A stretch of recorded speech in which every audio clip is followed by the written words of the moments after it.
So I'm sitting out here in my car on my lunch break with my lunch, my salad here in the seat, just to say I'm so sorry I messed up. So what I attempted to do was I did a Facebook Live this morning, and I then went back and added some photos to that Facebook Live. And when I looked at it, it appeared that it was two separate entries. And I said, well, they don't need all of these entries. Let me go back and just delete the video. And what I can do is the video is still attached to the photos. Well, little did I know that that was going to delete the video from this morning. And based on the responses that I got this morning through Messenger, it really touched you all. So I wanted to go back and I wanted to briefly ask you, I wanted to just record this and I'll post it. But from today's reading, specifically this morning, I went through 1 Samuel, the 27th and the 28th chapter. And my question to you is, when God doesn't answer, what's next? That was the question. When God doesn't answer, when there's no answer on the other side, what is next for you? Who do you become and what do you do? Do you wrestle with the spirit of anxiousness? Do you become even more driven? Do you become depressed? When there is no answer, what do you do? Do you know how to hold on to the promises of God in that season? And what I did was I gave you two examples. The first being David. David, that same man who was after God's heart, according to the word of God. When we look at David, David is there in 1 Samuel, the 27th chapter, and it reads, "And David said in his heart, now I shall perish someday by the hand of Saul." He has been waiting so long. There have been two separate instances by this time that David could have taken Saul out. There have been instances in your life when you could have destroyed your enemy. But instead, you said, God, I'm going to trust you. I'm going to be obedient to you. You said, I'm not going to plot against my enemy. You said, instead, I am going to stay in position and I am not going to disrespect God. I'm going to honor God in everything that I do. And so David is there. He's at that place and he's burdened and he's heavy laden. He's waiting on an answer from God. And he has been waiting and waiting and waiting. One thing I will say is I am so glad that during the season of waiting that David began to write, because now we have those Psalms to rely on to be our bridge to carry us through the troubled waters. God didn't say that I'm not going to trouble the waters, but one thing he did promise is that you would have safe passage through that season. You will have safe passage through the season. So what does David do? David then decides that he is going to go into a land and go into a place, and he escapes. And it says, there is nothing better for me than that I should speedily escape to the land of the Philistines. And that's what he does. David goes into this land with Achish, and Achish allows him to have a territory there in this area. Well, what does David do? David deceives Achish, and the reason that I say that he deceives him is because there in Ziklag, which is the town or the area that he has given him, in the 8th verse it says, and David and his men went up and they raided. And when they raided, there was the Gershurites, the Gizarites, and don't ask me to pronounce that.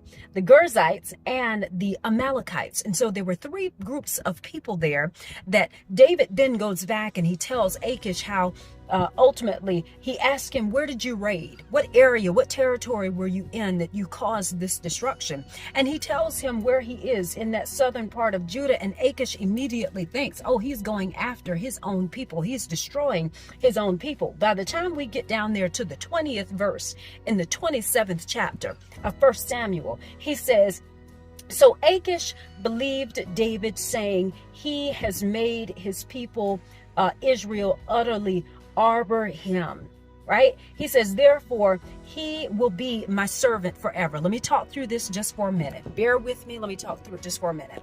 So what's happening here is that David is now got Achish thinking that he is against his own people, which could be furthest from the truth. David was against the people who were enemies of Israel. These three populations of people, which were the Amalekites, the Geshurites, and the Gergezites, doggone it, trying to pronounce these names.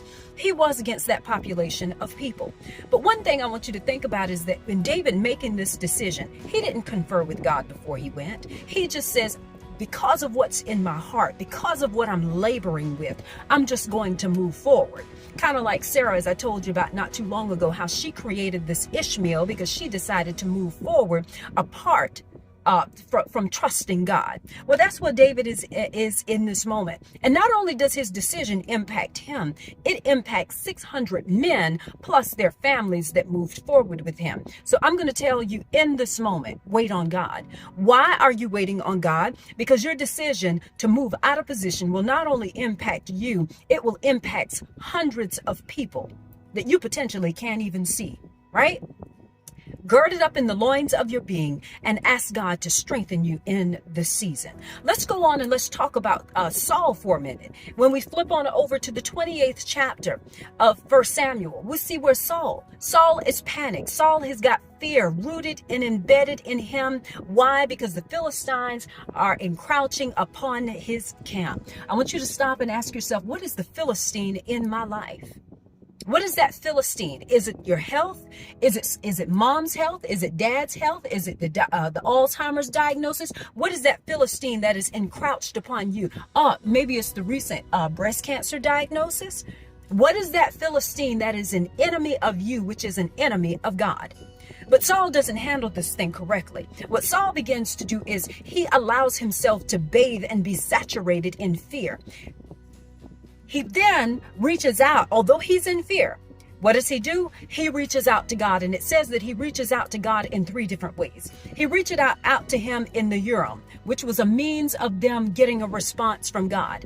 He reaches out to him through a prophet. He reaches out to God through a dream. God didn't come to him through any of those 3 means. And so it then beckons the question, when you are accustomed to hearing from God and you say, God, in the past, you have always given me a dream, or you have always confirmed your word. When you have reached out to him over and over and over, and you're not getting the confirmation that you seek, who do you become and what do you do next? When there's no answer, what do you do in your next step?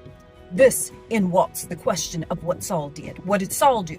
It's interesting when you look at the 28th chapter, Saul, at the opening of that chapter, Samuel has died by this time. Samuel is a prophet. Samuel is the one that has offered the kings, and the prophets were supposed to offer the kings the wisdom and the guidance that they needed as king to be effective. By this time, the prophet is dead. And it opens up the 28th chapter and it says exactly that. Now that the prophet is gone, Samuel then, he moves all of the medians out. Yes, there is such thing as witchcraft and mysticism and all that other stuff. He moves these people out of the kingdom, out of the area, out of the community. He tells them they've got to go. But what's interesting is when he reached out to God and God didn't respond in those 3 means, he then took matters into his own hands. As I said earlier with Sarah, who decided she was going to take matters into her own hands and created the Ishmael in their life. Right? Do not take matters into your own hands. Again, I encourage you to wait upon the Lord. So let's finish talking this thing out.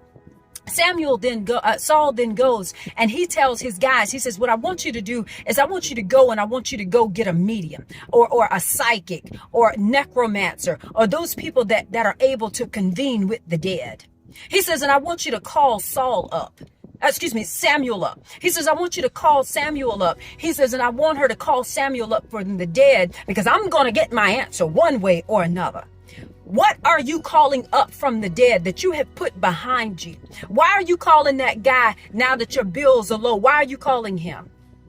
Why are you calling him? Why are you going and doing things that you know that God is not in agreement when you've put these things behind you? Because see, that's the equivalent of what Saul had done. He didn't want to wait on God, but he failed to realize that he not lost connection with God, which brings you into alignment with God. And when you're in alignment with God, then you can be focused on the things that God called you to do. I told you Saturday, how dare you think about focus when you don't have alignment, and you don't have alignment because you lack the connection that you need with God. I also told you yesterday, when you think about the sons of Sceva, and how the sons of Sceva, they decide they're going to go and cast out demons, and they're going to do it based on somebody else's connection, because they said based on the Jesus Christ, based on that one that Paul knows. They just said, I don't have connection. And because I don't have connection, I'm not aligned. And when I'm not aligned, I don't have focus. But when I have focus, I can pierce through that thing. I pray that you're with me. All right. So what does Saul do? Not only does Saul raise Samuel up from the dead, and Samuel does exactly what Samuel is, he speaks the word and he tells him exactly what he doesn't want to hear, which is that you're getting ready to die. You're getting ready to lose it all. But it was based on a tornado that you spun yourself. It was based on your disobedience. It was based on your lack of commitment and dedication and you trying to create your own path. Woman of God, don't create your own path. Don't try and make your way straight. Surround yourself with a cloud of witnesses. If you are going through a divorce season, you better surround yourself with those people that are survivors of divorce. Ask me, I know. I left my house and I had nothing. You hear me? Had nothing and had to begin again. But it was the worst and the best time of my life. So I can tell you how to survive a divorce. I can tell you how to survive being a single parent. I can tell you how to survive a whole bunch of things. You must surround yourself with those people that have transitioned through the different seasons, right? So that we can transition with you. How dare you go into hiding and isolation and think you can be superwoman and do it yourself? That's not what God has called you to do in this season. It's about partnering with those that can intercede and pray and lower you through that roof, that can tear the tiles off and lower you through that roof into the place that God has called you to be in this season. All right. Now, we finished talking this thing out. I also posted on there the picture of a car making a U-turn. Don't make a U-turn. That's exactly what Saul did. Saul said, you know what? I'm sick of this wait, and what I'm going to do is I'm going to make a U-turn. Your U-turn will cause you to get stuck. And you don't know how long you'll be stuck in that season. Don't make the U-turn. Travail, pray, push through, ask God for strategy. And a plan and a strategy is two totally different things. A plan and a strategy is two totally different things. You might have a plan. Yes, I'm going into work and my plans are to do this thing. But if you don't have a strategy for success, your plan is it won't even matter. Right? Learn the difference between a plan and a strategy. There's a difference. So I'm going to get off of here. I am 12 minutes in, but I wanted to just bring those things back to your attention. Of course, God was just moving this morning in a different way, but I dare not give you those morsels, those crumbs that carried us through this morning so that they can continue to carry you through this afternoon. And you can continue to ask yourself, when God doesn't answer, when it feels like he's not answering, when it feels like he's not answering, what's next? What do you do then? Who do you become? Pay attention to that girl. Pay attention to that girl so that you can surrender that aspect of the girl, her insecurities, right? Because that's where David was. David went and took some matters into his own hands. I don't want you to live through consequence. I want you to live beyond it. All right? I want you to live beyond consequence. You never have to go there into the valley of consequence. I pray that God will richly bless you and keep you. I pray that he will strengthen you. And by all means, like, share, whatever God lays upon your heart. But most importantly, get the word that God has for you today. Don't go off and create an Ishmael. Don't go back pulling up old people and old things that God has already put. Don't go back to the substance. Don't go back to that gal pal. God has put her out of your life, right? Don't go back to the guy. God has put it out of your life. Don't feel like you need to go back because you're not getting the answers that you need in this season. That's exactly what Saul did. All right. Blessings to y'all. Take care.